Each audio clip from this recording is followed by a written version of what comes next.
Hello ನಮಸ್ತೆ ಸ್ನೇಹಿತರೆ, ನಿಮಗೆಲ್ಲ ಸ್ವಾಗತ ಸುಸ್ವಾಗತ ಮತ್ತೊಂದು ವಿಡಿಯೋಗೆ. ತುಂಬ ಕಾಯ್ತಾ ಇದ್ರಿ. ನಿನ್ನೆ ಏನಾಯಿತು ಅಂದರೆ ಜಜ್ಮೆಂಟ್ ಏನಾಯಿತು, ಬೈಕ್ ಟ್ಯಾಕ್ಸಿದ್ದು ಜಡ್ಜ್ಮೆಂಟ್ ಏನಾಯಿತು ಅಂತೇಳ್ಬಿಟ್ಟು ಸಿಕ್ಕಾಪಟ್ಟೆ ಮೆಸೇಜ್ಗಳು. ಯಾವುದು ಅಂದರೆ ಯಾವ ವಿಡಿಯೋ ಹಾಕಿದ್ರೂ ಅದಕ್ಕೊಂದು ಮೆಸೇಜ್ಗಳು ಬರ್ತಾಯಿತ್ತು. ಅದೇ ರೀತಿ ಇನ್ಸ್ಟಾಗ್ರಾಮಲ್ಲಿ ಬರ್ತಾಯಿತ್ತು, ಫೇಸ್ಬುಕ್ಕಲ್ಲಿ ಬರ್ತಾಯಿತ್ತು. ಏನಾಯಿತು ಅಪ್ಡೇಟ್ ಏನಾಯಿತು ಅಂತೇಳ್ಬಿಟ್ಟು.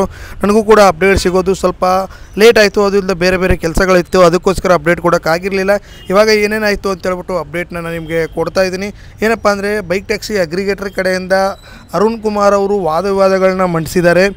ಏನು ಅಂದರೆ ನನಗೇನು ಅನಿಸುತ್ತೆ ಅಂದರೆ ಈಗ ತಿಳಿಸ್ಬಿಡ್ತೀನಿ. ಏನಪ್ಪ ಅಂತಂದರೆ ಈ ಕಂಪ್ನಿಗಳ ವಿರುದ್ಧ ಈಗ ಒಂದು ಕೋರ್ಟ್ಗೆ ಒಂದು ಕೇಸ್ ಹೋಯಿತು ಅಂದರೆ ಇದು ವರ್ಷಾನಿಡೀ ಎಳೆಯುತ್ತೆ ಅನ್ನೋಕ್ಕೆ ಇದೇ ಸಾಕ್ಷಿ ಅಂತಲೇ ಹೇಳ್ಬೋದು. ಯಾಕಂದರೆ ಏನೋ ಒಂದು ಅಪ್ಡೇಟ್ ಮಾಡಿ ಬೇಗ ತಿಳಿಸೋದನ್ನು ಬಿಟ್ಬಿಟ್ಟು ಒಂದು ವಾರ 10 ದಿನ ಬರೀ ಮುಂದಕ್ಕೆ ಹಾಕಿ ಬರೀ ಮುಂದಕ್ಕೆ ಆಗ್ತಾಯಿದ್ರೆ ಇಷ್ಟೊಂದು ಕಾಯ್ಕೊಂಡು ಕೂತ್ಕೊಂಡಿರೋರು ಏನು ಮಾಡಬೇಕು? ಈಗ ಯಾವುದೋ ಒಂದು ನಾರ್ಮಲಾಗಿ ಹೇಳ್ತೀನಿ, ಯಾವುದೋ ಪ್ರಾಪರ್ಟಿದು ಏನೋ ಕೇಸ್ ಇತ್ತು ಅಂದ್ಕೊಳ್ಳಿ. ಕೇಸ್ ಇದ್ದಾಗ 10 ವರ್ಷ 20 ವರ್ಷ ತಳ್ತಾರೆ. ಅದು ಅಲ್ಲಿ ಹೋಗೇ ಬಿಡುತ್ತೆ. 20 ವರ್ಷ ಅಂದರೆ ಪ್ರಾಪರ್ಟಿ ಅದರ ಇದು ಹೋಗ್ಬಿಡುತ್ತೆ. ಏನಪ್ಪ ಅಂತಂದರೆ ಅದ್ರ ವ್ಯಾಲ್ಯೂನೇ ಹೋಗ್ಬಿಡುತ್ತೆ. ಅದೇ ರೀತಿ ಅದು ಏನಂದರೆ ಕೋರ್ಟ್ಗೆ ಹೋಗಿ ಬಂದಿದೆ, ಕೇಸ್ ನಡೀತಾ ಇದೆ ಅಂತೇಳ್ಬಿಟ್ಟು ಅದನ್ನ ಯಾರು ತಗೊಳ್ಳೋಕ್ಕೂ ಕೂಡ ಬರೋಲ್ಲ. ಅದೇ ರೀತಿಯಾಗಿ ಈ ಬೈಕ್ ಟ್ಯಾಕ್ಸಿ ವಿಚಾರನೂ ಕೂಡ ಆಗ್ತಾಯಿದೆ ಅಂತ ನನಗನ್ಸುತ್ತೆ. ಏನಪ್ಪ ಅಂತಂದರೆ 1 ವರ್ಷ ಅಥವಾ 2 ವರ್ಷ ತಳ್ಳೋ ಚಾನ್ಸಸ್ ಕೂಡ ನನಗಿದೆ ಅಂತ ಅನ್ನಿಸ್ತಾ ಇದೆ. ಬೈಕ್ ಟ್ಯಾಕ್ಸಿ ಲಕ್ಷಾಂತರ ಹುಡುಗರಿದ್ದಾರೆ, ಓಕೆ. ಅದೇ ರೀತಿ ಆಟೋದವರು ಇದ್ದಾರೆ. ಏನೋ ಒಂದು ತೀರ್ಪನ್ನ ಬೇಗ ಮಾಡಿ ಕೊಡಬೇಕು. ಅದ್ರ ಜೊತೆಗೆ ಇನ್ನೊಂದು ಏನಪ್ಪ ಅಂದರೆ ಕೋರ್ಟು ಎಲ್ಲ ವಿಚಾರಗಳನ್ನು ಮಾಡೇ ಕೊಡೋದು. ಅದು ಅಲ್ಲದೆ ಆಲ್ರೆಡಿ 11 ರಾಜ್ಯಗಳಲ್ಲಿ ಬೈಕ್ ಟ್ಯಾಕ್ಸಿ ರನ್ ಆಗ್ತಾಯಿದೆ, ನಮಗೆಲ್ಲ ಗೊತ್ತು. ಅದೇ ರೀತಿ ರಾಜ್ಯಗಳ ಜೊತೆಗೆ ಡಿಸ್ಕಸ್ ಮಾಡಿ ಇಲ್ಲ ಕೊಡ್ಬೋದಾ ಬೇಡವಾ ಅಂತೇಳ್ಬಿಟ್ಟು ಏನಾದ್ರು ಒಂದು ತೀರ್ಮಾನ ಮಾಡಬೇಕು. ಅದೇ ರೀತಿ ಅರುಣ್ ಅವರು ಬೈಕ್ ಟ್ಯಾಕ್ಸಿ ಪರ ಅಗ್ರಿಗೇಟರ್ ಪರ ಏನಿದ್ರು ಅರುಣ್ ಅವರು ವಾದ ಮಂಡಿಸಿದ್ದಾರೆ. ಇಲ್ಲ ಬೈಕ್ ಟ್ಯಾಕ್ಸಿ ಕೊಡಿ ಅಂತೇಳ್ಬಿಟ್ಟು ಮೋಟ್ರ್ ಆ್ಯಕ್ಟ್ ಪ್ರಕಾರ. ಇಲ್ಲ ಅಂದರೆ ಏನಾಯಿತು, ಬೈಕ್ ಟ್ಯಾಕ್ಸಿ ಫ್ಯೂಚರ್ ಇದೆ, ಮುಂದಕ್ಕೆ ಬೈಕ್ ಟ್ಯಾಕ್ಸಿನೇ ಎಲ್ಲದಕ್ಕೂ ಆಗೋದು ಅಂತೇಳ್ಬಿಟ್ಟು ಕೇಳಿದ್ದಾರೆ. ಈಗೇನು ಅಂದರೆ ಟ್ರೆಂಡ್ ಯಾವ ರೀತಿ ಚೇಂಜ್ ಆಗ್ತಾ ಇರುತ್ತೆ ಅದೇ ರೀತಿ ನಾವು ಕೂಡ ಚೇಂಜ್ ಆಗಬೇಕು. ಅದಕ್ಕೋಸ್ಕರ ನೀವು ಮಾಡಿಕೊಡಿ. ಅಂದರೆ ಇವಾಗ ಮುಂದೆ ಫ್ಯೂಚರ್ ಏನಾಗುತ್ತೆ, ಇನ್ನೊಂದು 5 ವರ್ಷ 10 ವರ್ಷ ಬಿಟ್ಟರೆ ನಿಮಗೆ ಬೈಕ್ ಟ್ಯಾಕ್ಸಿಗಳೇ ಎಲ್ಲ ಕಡೆ ಇರುತ್ತೆ. ಇಡೀ ರಾಜ್ಯ ಆಯಿತು, ಇಡೀ ದೇಶ ಆಯಿತು, ಎಲ್ಲ ದೇಶಗಳಲ್ಲಿ ಬೈಕ್ ಟ್ಯಾಕ್ಸಿನೇ ಇರುತ್ತೆ ಅನ್ನೋ ಒಂದು ವಾದನ ಮಂಡಿಸಿದ್ದಾರೆ ಅಂತ ಹೇಳ್ಬೋದು. ಇದ್ರ ಜೊತೆಗೆ ತುಂಬ ಜನ ಹೇಳ್ತಾರೆ ಕೊಡಿಬೇಡಗಳು ಏನಾಯಿತು ಹೇಳು ಅಂತೇಳ್ಬಿಟ್ಟು. ಏನು ಅಂದರೆ ಗುರುವಾರ ಅಂದರೆ ನಿನ್ನೆ ಏನಾಯಿತು, ವಾದ ವಿವಾದಗಳನ್ನ ಮಂಡಿಸಿ ಇಲ್ಲ ಇನ್ನೂ ಸ್ವಲ್ಪ ಟೈಮ್ ಬೇಕು ಅಂತೇಳ್ಬಿಟ್ಟು ಮತ್ತೆ ಮುಂದಕ್ಕೆ ಹಾಕಿದ್ದಾರೆ. ಅಂದರೆ ಶುಕ್ರವಾರ ಮತ್ತೆ ಹಿಯರಿಂಗ್ ಇದೆ. ಅಂದರೆ ಮೇ ಬಿ ಇವತ್ತು ಅನಿಸುತ್ತೆ. ಇವತ್ತೇನಪ್ಪ ಅಂತಂದರೆ ಹಿಯರಿಂಗ್ ಅಷ್ಟೇ. ಅಂದರೆ ಯಾವ ರೀತಿ ಅಂದರೆ ವಾದ ವಿವಾದಗಳನ್ನ ಮಂಡಿಸೋಕ್ಕೆ ಇದು ಒಂದು ಅಷ್ಟೇ. ಇವತ್ತು ಏನು ಕೊಡೋ ಚಾನ್ಸಸ್ಗಳು ನನಗೂ ಯಾಕೋ ಡೌಟ್ ಬರ್ತಾಯಿದೆ, ಬಟ್ ಗೊತ್ತಿಲ್ಲ. ಇವತ್ತೇನಾದ್ರು ಹೇಳೋದ್ರ ಮೇಲೆ ಜಡ್ಜ್ಗಳ ಮೇಲೆ ಡಿಪೆಂಡ್ ಆಗುತ್ತೆ. ಇವತ್ತೇನಾದ್ರು ಒಳ್ಳೆಯ ವಾದ ವಿವಾದಗಳಾದು ಇಲ್ಲಪ್ಪ ಲಕ್ಷಾಂತರ ಜನ ಇದ್ದಾರೆ ಕೊಡೋಣ ಅಂತೇಳ್ಬಿಟ್ಟು ಕೊಟ್ಟರೆ ಬೈಕ್ ಟ್ಯಾಕ್ಸಿಗೆ ಪರ್ಮಿಷನ್ ಕೊಡ್ತಾರೆ, ಇಲ್ಲಾಂದರೆ ಬೈಕ್ ಟ್ಯಾಕ್ಸಿಗೆ ಕೊಡೋಲ್ಲ ಅಂತ ಹೇಳ್ಬೋದು. ಇನ್ನೊಂದು ನನ್ನ ಪ್ರಕಾರ ಏನಂದರೆ ಬೈಕ್ ಟ್ಯಾಕ್ಸಿ ಬರ್ಬೋದು ಅಂತ ಅನಿಸುತ್ತೆ. ಯಾಕಪ್ಪ ಅಂದರೆ ಈಗ ನಾನು ಆಗಲೇ ಹೇಳ್ದಂಗೆ ಫ್ಯೂಚರಲ್ಲಿ ಬೈಕ್ ಟ್ಯಾಕ್ಸಿನೇ ಇರೋದು, ನಿಮಗೆಲ್ಲ ಗೊತ್ತಿರೋದೆ. ಆದರೆ ಇನ್ನೊಂದು ಸ್ವಲ್ಪ ರೂಲ್ಸ್ಗಳನ್ನ ಮಾಡ್ಬೋದು ಅಥವಾ ಏನಾದ್ರು ಬೇರೆಗಳನ್ನ ಮಾಡ್ಬೋದು. ಅದು ಅಲ್ಲದೆ ಕೇಂದ್ರ ಸರ್ಕಾರನೂ ಕೂಡ ಹೇಳಿದೆ ವೈಟ್ ಬೋರ್ಡಲ್ಲೇ ಇದು ಮಾಡಬೇಕು ಅಂತೇಳ್ಬಿಟ್ಟು.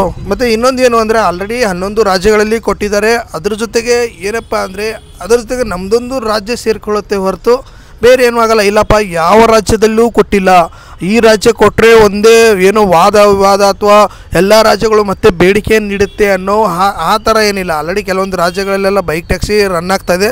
ಅದು ಕೆಲವೊಂದು ಕಡೆ ಯೆಲ್ಲೋ ಬೋರ್ಡಲ್ಲಿ ರನ್ ಆಗ್ತಾಯಿದೆ, ಕೆಲವೊಂದು ಕಡೆ ವೈಟ್ ಬೋರ್ಡಲ್ಲಿ ಕೂಡ ರನ್ ಆಗ್ತಾಯಿದೆ. ಬಟ್ ಕೇಂದ್ರ ಸರ್ಕಾರ ಹೇಳಿದೆ ವೈಟ್ ಬೋರ್ಡಲ್ಲಿ ಕೊಡ್ಬೋದು, ಏನೂ ತೊಂದರೆ ಇಲ್ಲ, ಅದನ್ನ ರಾಜ್ಯ ಸರ್ಕಾರಕ್ಕೆ ಬಿಟ್ಟಿದ್ದೀವಿ ಅಂತೇಳ್ಬಿಟ್ಟು ಹೇಳಿದ್ದಾರೆ. ಬಟ್ ನಮ್ಮ ರಾಜ್ಯ ಸರ್ಕಾರ ಕೊಡ್ತಾಯಿಲ್ಲ. ಕಾರಣ ಏನಪ್ಪ ಅಂದರೆ ಆಟೋದವರು ರಿಕ್ವೆಸ್ಟ್ ಮಾಡ್ಕೊಂಡಿದ್ದಾರೆ, ಇಲ್ಲಪ್ಪ ನೀವೇನಾದರೂ ವೈಟ್ ಬೋರ್ಡಲ್ಲಿ ಕೊಟ್ಟರೆ ನಮಗೆ ತೊಂದರೆ ಆಗುತ್ತೆ ಅನ್ನೋ ಒಂದು ಮಾತನ್ನು ಕೂಡ ಹೇಳಿದ್ದಾರೆ.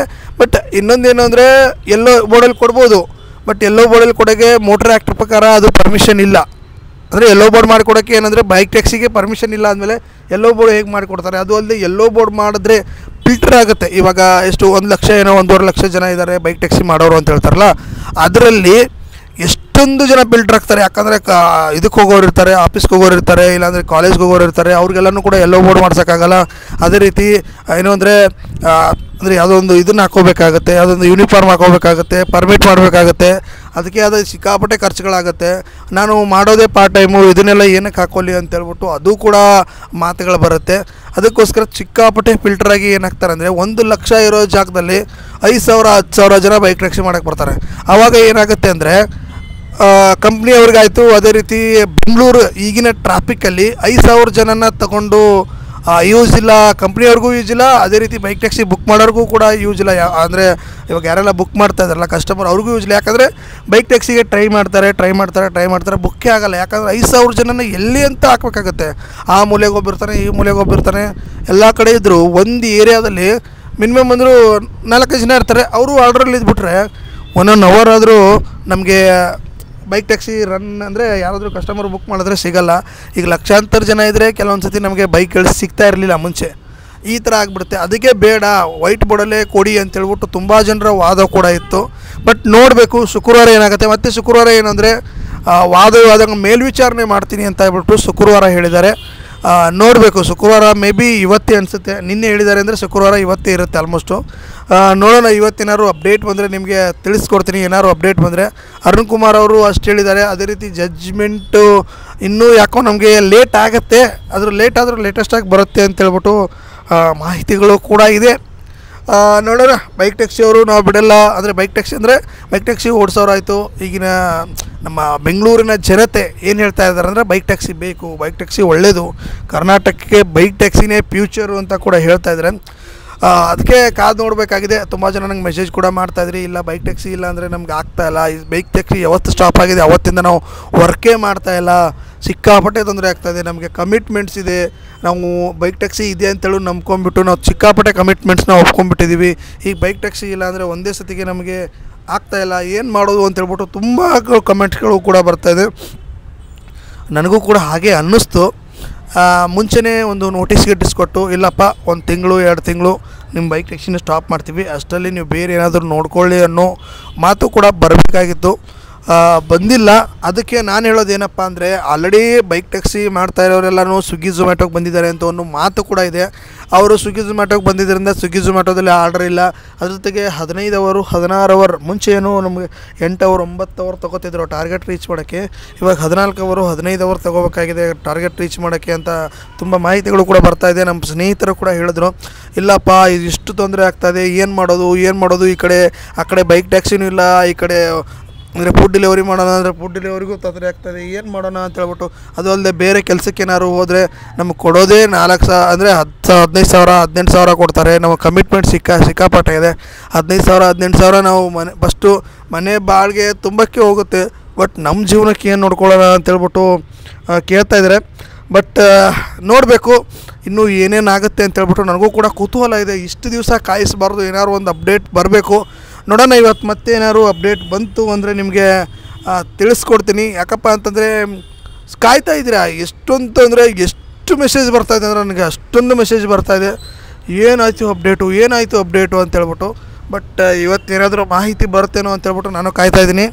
ನಿನ್ನೆದೊಂದು ಸ್ವಲ್ಪ ಲೇಟ್ ಕೂಡ ಆಯಿತು ಮಾಹಿತಿಗಳು ಬರೋಕ್ಕೆ. ಅದಕ್ಕೋಸ್ಕರ ಇವತ್ತು ಎಷ್ಟು ಬೇಗ ಬರುತ್ತೋ ಅಷ್ಟು ಬೇಗ ನಿಮಗೆ ವಿಡಿಯೋ ಮಾಡಿ ತಿಳಿಸೋ ಮೂಲಕ ನಾನು ಟ್ರೈ ಮಾಡ್ತೀನಿ. ನೋಡೋಣ ಏನಾಗುತ್ತೆ ಅಂತೇಳ್ಬಿಟ್ಟು. ಹಂಗೆ ನೋಡ್ತಾಯಿರಿ. ನಮಸ್ಕಾರ.